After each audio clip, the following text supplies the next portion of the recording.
విపత్తును సమర్థవంతంగా ఎదుర్కొనగలిగామని మంత్రి అచ్చెన్నాయుడు అన్నారు. సీఎం చంద్రబాబు తీసుకున్న జాగ్రత్త వల్ల ప్రాణ నష్టం లేకుండా చేయగలిగామన్నారు. అమలాపురంలో మీడియాతో మాట్లాడిన రాష్ట్ర వ్యవసాయ శాఖ మంత్రి అచ్చెన్నాయుడు సమర్థవంతమైన నాయకుడు ఉంటే ఎంతటి విపత్తునైనా ఎదుర్కొనవచ్చని చంద్రబాబు రుజువు చేశారన్నారు.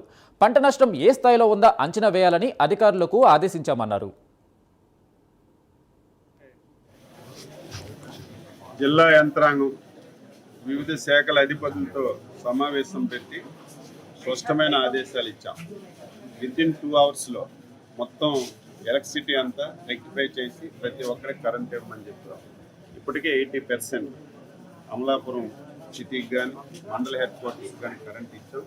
ఇంకా గ్రౌండ్లో చిన్న చిన్న ఇబ్బందులు ఉన్నాయి, అవి కూడా ఒక 2 గంటల్లో పూర్తి చేసి కరెంట్ అంతా పూర్తిగా ఇవ్వమని చెప్పి స్పష్టమైన ఆదేశాలు ఇచ్చాం. దీంతో పాటుగా 5-6 రోజుల నుంచి మత్స్యకారులు వేటకి వెళ్ళడం, వారికి జీవనోపాధి చాలా ఇబ్బందిగా ఉంది. అందుకే ముఖ్యమంత్రి గారు స్పష్టంగా ఆదేశాలు ఇచ్చారు. ప్రతి మత్స్యకారు కుటుంబానికి 50 కేజీల రైసు ఉచితంగా పంపిణీ చేయమని స్పష్టంగా ఆదేశాలు ఇచ్చారు. ఇప్పుడే జేసీ గారికి కలెక్టర్ గారు చెప్పిన 1 గంట నుంచి ఆ కార్యక్రమం కూడా స్టార్ట్.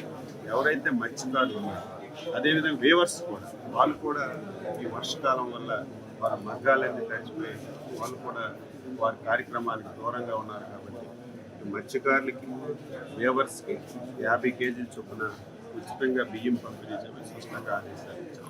అదేవిధంగా మనకి 10,000 కుటుంబాలు మీ అందరికీ తెలుసు, ఏవైతే మనం రీహాబిటేషన్ సెంటర్ పెట్టామో సెంటర్కి వచ్చారు. వాళ్ళందరికీ ఎప్పుడైతే మళ్ళీ నార్మల్సీ వచ్చి ఇంటికి వెళ్తారో ఆ సమయంలో ఒక్కొక్క కుటుంబానికి 3,000 రూపాయలు క్యాష్ కూడా వాళ్ళకి ఇచ్చి పంపించమని స్పష్టమైన ఆదేశాలు ఇచ్చాం. ఆ కార్యక్రమం కూడా చేస్తాం. ఇక మనకి వ్యవసాయం అనుబంధ రంగాలు ఈ జిల్లాలో నష్టపోయాయి. ఏదైతే వరి ఒక 20,000 ఎకరాల్లో టెంటివ్గా ముంపు వచ్చింది. హార్టికల్చర్, బనానా కానీ కోకో కానీ నష్టపోయారు.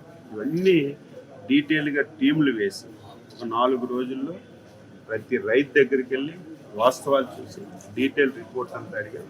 ఆ కార్యక్రమం కూడా చూస్తాం. ఎక్కడ కూడా రోడ్స్ అన్నీ చెట్లు కానీ స్తంభాలన్నీ తీసి ఎక్కడ రాకపోకలకు ఇబ్బంది లేకుండా చూసాం. ఏదైతే మనం విపత్తు వచ్చిందో విపత్తు నుంచి ప్రతి ఒక్కరికి కూడా మనం న్యాయం చేయడానికి అన్ని విధాల కృషి చేస్తున్నాం. ఇప్పుడే అన్ని ఆదేశాలు కూడా ఇచ్చామని చెప్పి తెలియజేస్తున్నాం. ముఖ్యమంత్రి గారి ప్రోగ్రామ్ ఉంది, టెంటేటివ్గా అనుకుంటున్నాం ఉందని. ఒక 1/2 అవర్ కన్ఫర్మ్ ఎక్కడుండే అవకాశం వస్తే ఏరియల్ సర్వేకి వస్తారు. వస్తే మన అమలాపురం రూరల్ మండలంలో ఉంటుందని చెప్పి అనుకుంటున్నాం. ఇంకా కన్ఫర్మ్ కాదు.